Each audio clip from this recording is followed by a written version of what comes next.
dalam enam hari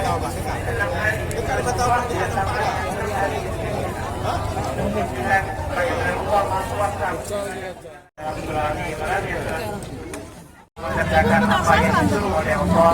lalu meninggalkan apa yang dilarang oleh Allah, kemudian bekerja keras untuk mengumpulkan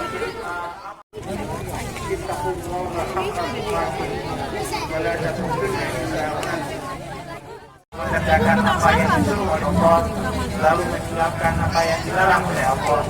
kemudian bekerja keras untuk mengumpulkan